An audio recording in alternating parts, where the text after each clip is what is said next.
Okay, good morning everyone.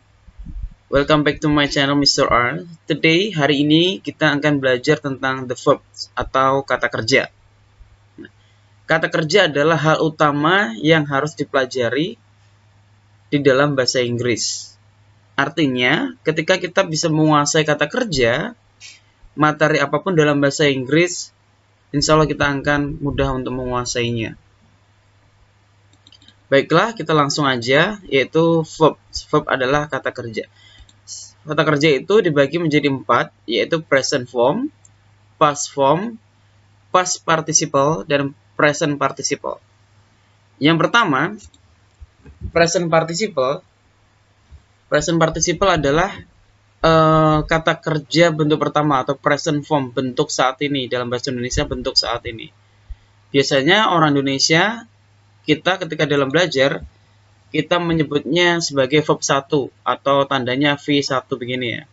Nah, biasanya di kamus-kamus bahasa Indonesia seperti ini. Tapi kalau di kamus bahasa Inggris full dari British ataupun American, kita pakai present form seperti itu. Nah, fungsinya kalau present form itu bentuknya seperti ini, yaitu tidak memiliki tambahan apapun. Ya. Kalau past form, yaitu kata kerja bentuk kedua, atau kita singkat dengan verb 2, gitu. Nah, bentuknya ada yang ditambah ed atau bentuknya tidak beraturan. Ya, tidak beraturan. Yang ketiga adalah past participle. Past participle atau biasa kita kenal dengan verb 3.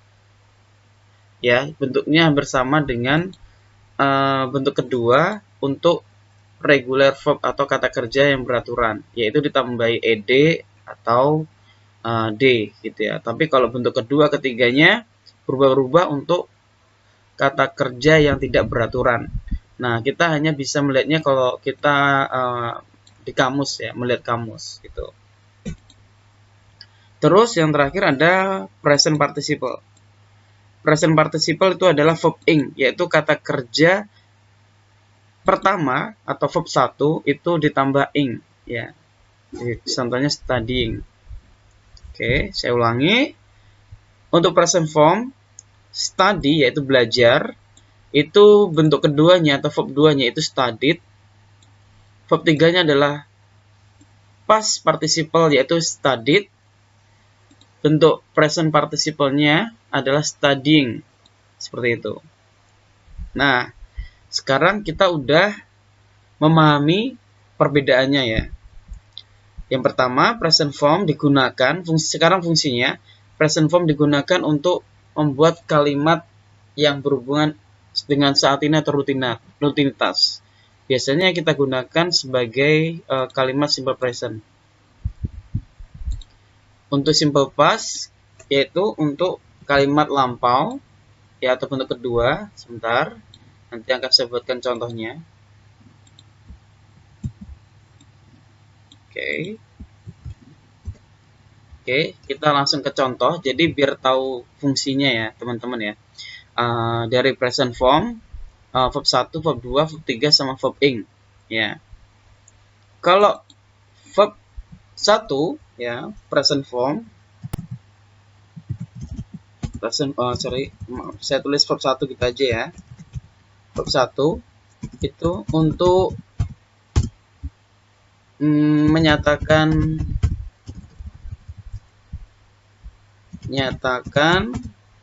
kegiatan sehari-hari gitu ya, atau simple present sebenarnya. Terus kedua, kalau kedua untuk menyatakan kegiatan lampau. Oke. Dan verb 3 untuk menyatakan kegiatan yang sempurna di masa lampau. Dan biasanya verb 3 itu ada kaitannya dengan saat ini, gitu ya. verb ing atau biasanya kita tulis begini ya, verb ing, verb ing itu untuk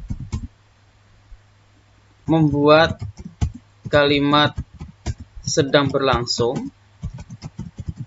Ini biasanya kita gunakan untuk kalimat present continuous ya, atau past continuous, atau present, kalimat continuous atau sedang berlangsung.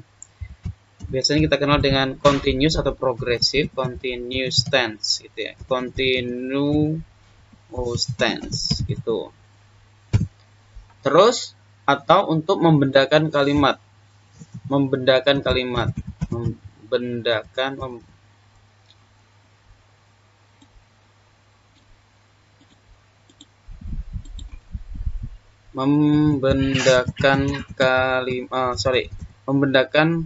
verb atau kata kerja. Oke, perhatikan lagi, saya ulangi. Kalau bentuk pertama itu untuk menyatakan kegiatan sehari-hari atau rutinitas atau saat ini ya. Rutinitas atau saat ini. Oke. Kalau verb 2 untuk menyatakan kegiatan lampau atau kegiatan yang sudah terjadi. Verb 3 untuk menyatakan kegiatan yang sempurna di masa lampau. Verb ing untuk membuat kalimat sedang berlangsung atau continuous tense, atau membendakan kata kerja ya, membendakan kata kerja. Kita akan buat contohnya. Oke, contohnya saya belajar bahasa Inggris every day. Nah, kalimat di sini menggunakan kata kerja bentuk pertama, artinya untuk kegiatan atau menyatakan peristiwa yang rutinitas atau hari-hari, setiap hari di sini. Ada kata keterangan setiap hari juga. Gitu ya. Terus kalimat kedua, contoh yang kedua, saya belajar bahasa Inggris yesterday, kemarin. Nah, sudah jelas di sini kemarin, biar teman-teman lebih paham saya tambahi kata keterangan waktu, yaitu menggunakan kata kerja bentuk kedua ya di sini ya, atau past form. Nah, selanjutnya yang nomor 3 yaitu I have studied English last night.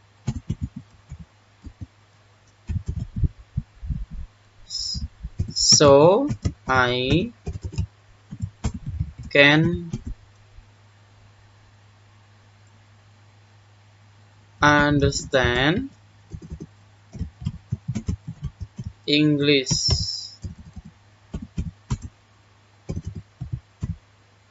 today. Oke, saya buat kalimatnya agak panjang biar lebih paham. Saya sudah atau telah belajar bahasa Inggris tadi malam sehingga saya bisa memahami bahasa Inggris hari ini. Jadi artinya untuk verb 3 ini untuk untuk kegiatan yang masih ada hubungannya dengan saat ini. Kita belajar tadi malam sehingga kita tahu hari ini. Kita makan barusan sehingga kita masih kenyang sekarang. Nah, itu kalimat verb 3 ya. Bedanya apa? Kalau verb 2 itu tidak ada hubungannya saat ini. Gitu ya. Saya belajar bahasa Inggris kemarin gitu ya. Nah, jadi saat ini sudah tidak ada hubungannya dengan bahasa Inggris. Bisa jadi sekarang belajarnya matematika gitu ya. Oke, selanjutnya untuk verb 3, verb ing atau present participle untuk membuat kalimat sedang berlangsung atau continuous tense gitu ya. Oke, baiklah, kalau saya hapus dulu yang lain. Oke. Contohnya di sini, I am studying English now. Oke. Saya sedang belajar bahasa Inggris sekarang ya. Artinya kegiatan ini sedang berlangsung tapi belum selesai. Ya. Mulainya kapan? Mulainya sudah dari tadi, misalnya atau 2 jam lalu, setengah jam lalu, 15 menit yang lalu. Tapi saat ini posisi kita masih sedang belajar. Karena apa? Karena belum selesai belajarnya. Nah, seperti itu. Oke, saya ulangi. Present form digunakan untuk membuat kalimat sehari-hari atau rutinitas, ya kan? Contohnya tadi yaitu I study English, ya. Kalau past form untuk kegiatan yang dilakukan di masa lampau. Kalau past participle untuk kegiatan di masa lampau tapi masih ada hubungannya saat ini. Kalau present participle atau verb ing digunakan untuk menyatakan kegiatan yang sedang berlangsung nih, masih. Saya sedang belajar bahasa Inggris sekarang gitu. Oke, terima kasih. Jika ada yang ingin ditanyakan atau misalnya kurang paham, bisa tulis di kolom komentar. Oke, terima kasih sudah menonton video ini. Thank you very much. Semoga bermanfaat. Assalamualaikum warahmatullahi wabarakatuh.